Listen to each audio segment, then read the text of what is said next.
The Lonestar diner sat on the edge of a sleepy Texas town, where the wind carried dust across empty roads and the same faces walked through the same doors every day. Sarah Whitmore had worked there since high school, pouring coffee and serving pie with a smile that had grown quieter over the years. Life hadn't always been kind to Sarah. Her mother passed too young, her father drank too much, and love had packed its bags and disappeared a long time ago. She didn't expect surprises anymore. Her days ran like clockwork. Coffee at 6 a.m., lunch rush by noon, cleanup by 10 p.m., and then home to a quiet apartment above a closed-down hardware store. She'd traded dreams for peace. Not that she minded. Peace was a blessing in a world that rarely offered it. But everything changed the day he walked in. It was just after sunset when she saw him, a tall man in a worn denim jacket and dusty boots, shadowed under the brim of a weathered cowboy hat.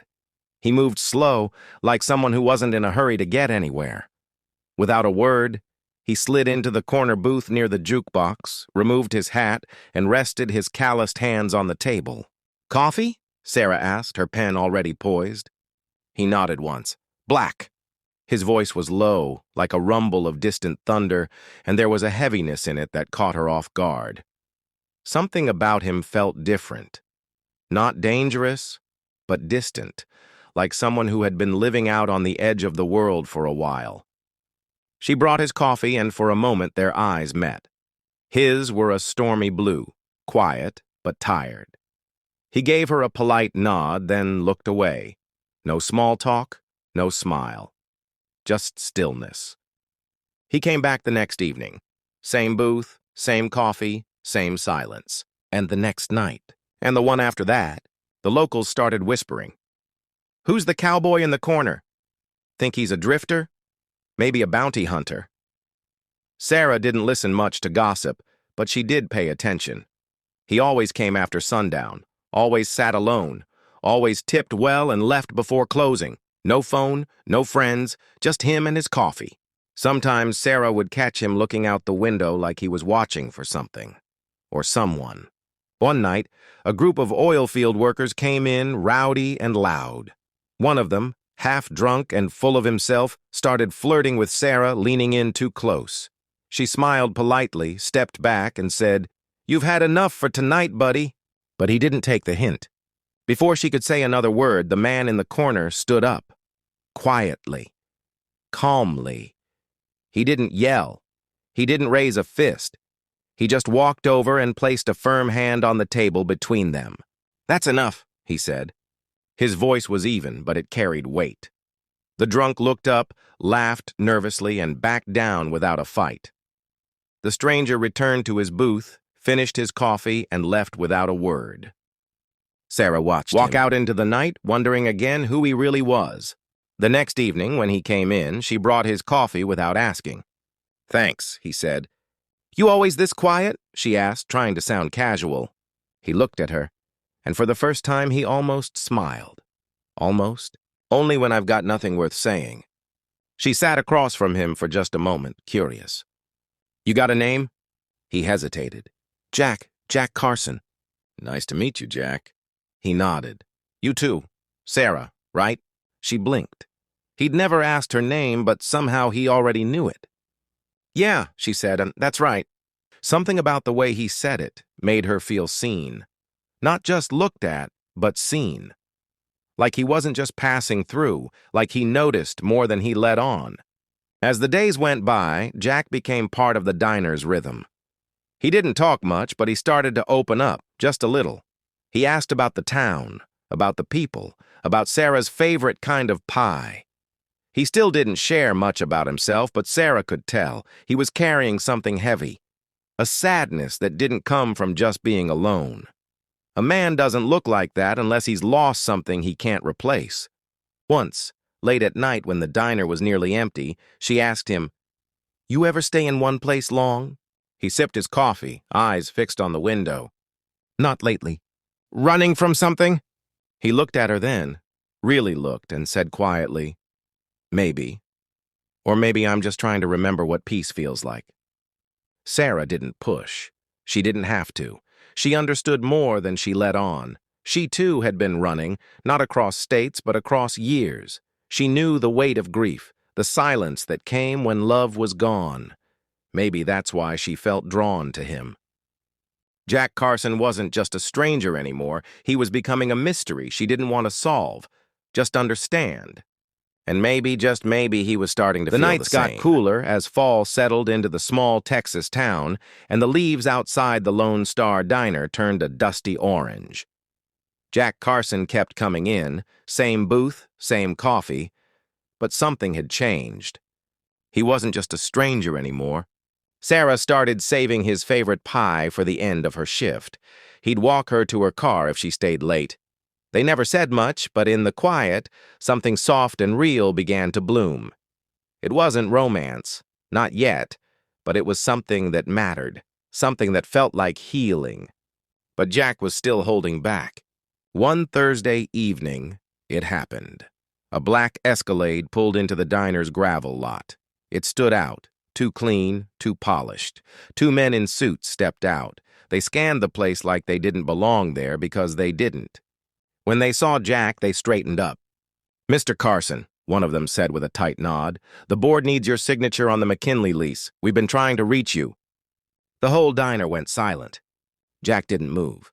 He just stared into his coffee like he hadn't heard a word. Sarah looked from the men to Jack, confused. "Jack?" she said softly. "What's going on?" Jack exhaled and stood. The man continued. "You've been off the grid for weeks. There are decisions that need to be made. You're the largest landowner in the western half of Texas. People notice when you vanish." The words hit Sarah like a punch to the chest. "Largest landowner, Mr. Carson?" Jack finally looked up. "I told y'all, I needed time. I didn't ask to be found." The men nodded respectfully. "We'll wait outside, sir." As they left, Sarah just stared at him. Her voice barely rose above a whisper. "Who are you, Jack?" Jack looked tired, older somehow. "My name's Jack D. Carson III," he said slowly. "My family's owned land in Texas for over a century. Cattle, oil, pipelines, leases. We've got our name stamped on a map bigger than most people's lives." She blinked, stunned. "Why didn't you tell me?" "Because it doesn't matter here. I didn't come for business. I came because I didn't know how to live anymore." He sat back down, and for the first time, he let the truth spill out like a flood he couldn't hold back. 5 years ago, I was engaged. Her name was Claire. We grew up together. She was the only one who saw me. Not the money, not the name. Just me. But one rainy night, she was driving back from Amarillo. Her car hydroplaned and rolled. She was gone before the ambulance even got there. Sarah felt her chest tighten. "I buried her on the highest hill of my family's ranch," Jack continued. "After that, I couldn't breathe there. Couldn't stand the silence of a house that used to echo with her voice. I gave the board power of attorney, packed a bag, and started drifting. I stopped caring where I went so long as it was far." He looked up at Sarah then, his voice cracking just slightly. "Then I walked into this diner, and for the first time in 5 years, I started breathing again." Tears welled in Sarah's eyes before she could stop them. She whispered, "Jack, I didn't need you to be rich. I just needed you to be real." He nodded slowly. "I know. That's why I stayed." Over the next few days, the town buzzed with rumors. Everyone suddenly wanted a piece of Jack, the rancher turned recluse turned legend. But Jack stayed quiet, stayed humble. He still drank his black coffee, still sat in the same booth. But Sarah changed. Not because of the money, but because she knew now what it meant for someone to walk through pain and still be standing. She'd lived it too. Different heartbreak, same weight. They started taking walks after closing. Jack told her about the wild horses that used to run on his land. Sarah told him about the poems her mother used to write before she passed. They talked, really talked, and for the first time, both of them stopped running. One night, standing under the diner's old neon sign, Jack took her hand. "I don't know if I'm ready to love again," he said softly. "But I know I don't want to keep living like I've been." Sarah squeezed his hand. "You don't have to be ready. You just have to stay." Weeks passed, and winter crept in. Jack finally went back to the ranch for a day, just to settle what needed settling. He turned over more power to the board, left instructions for the land to be used in part for community programs and wildlife restoration. He no longer needed to control every acre. He just wanted to live where he was truly seen. And where he was seen was with Sarah. One crisp December evening, Jack walked into the diner with a small weathered box. Sarah raised an eyebrow as she wiped down the counter. "What's that?" she asked. He slid it across to her. "Open it."